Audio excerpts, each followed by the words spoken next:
Армысыздар достар, біз өзіміздің сабағымызды ары қарай жалғастырамыз. Ықыластың ерден күйінің келесі сарынын ойнауды үйренеміз. Қазіргі үйренетін сарын аса қатты қиын емес, құлаққа жеңіл және тез қабылданады.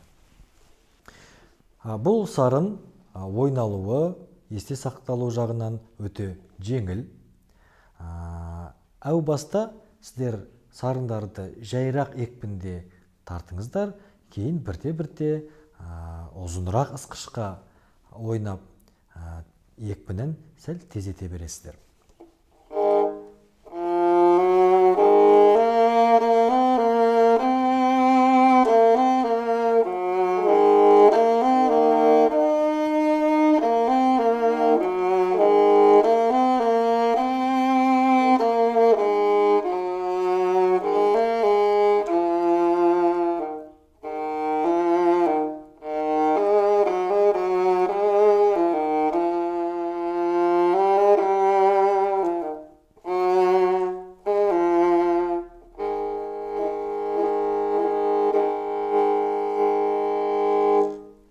Өздеріңіз көріп отырғандай, бұл жерде ре дыбысын басудың жаңа бір әдісін мен сіздерге көрсеттім. Яғни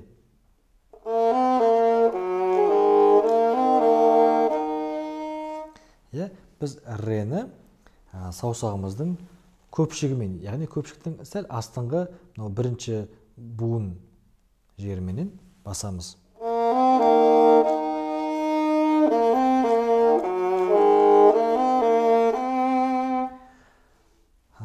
Өздеріңіз көріп отырған шығарсыздар, ре шегінде мен екінші саусақты пайдаламын, бұл фа бекар дыбысы.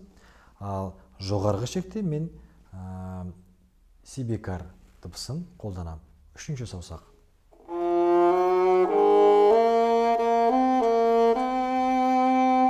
Қазір екінші саусаққа.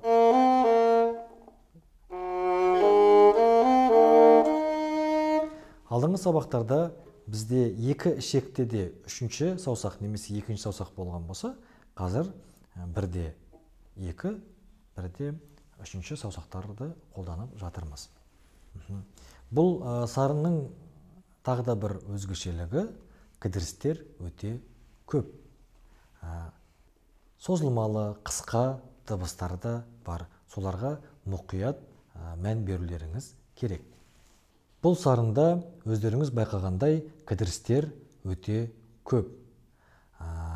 Ойын барысында ысқышты үзу, болмаса лигамен келе жатқан дыбысты ары қарай сол бағытта жүргізу, осындай ерекшеліктер кездеседі. Сондықтан да аса мұқият болыңыздар. Асықпаңыздар, жайрақ тартып, ең бастысы мынау сол қолмен басқан дыбыстарыңыз анық және де таза шығуы қажет.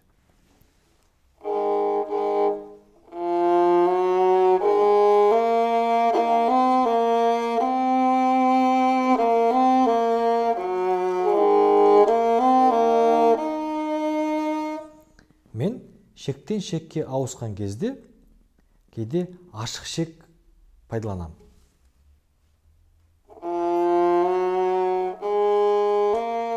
Деп алуға болады. Деп екі шекті бірге алатын болсаңыздар, онда күй табиғаты пайда болады.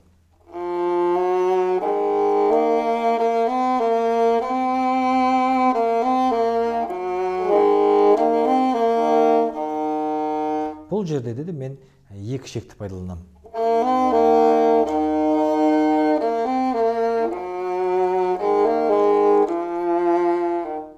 Мына кідірістер.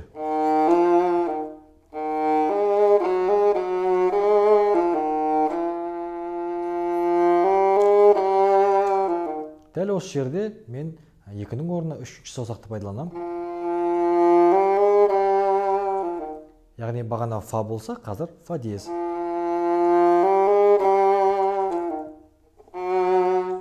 кідіріс, кідіріс,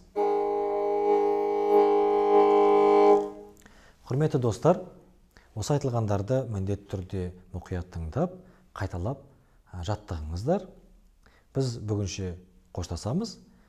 Келесі сабақта бұл күйді аяқтаймыз.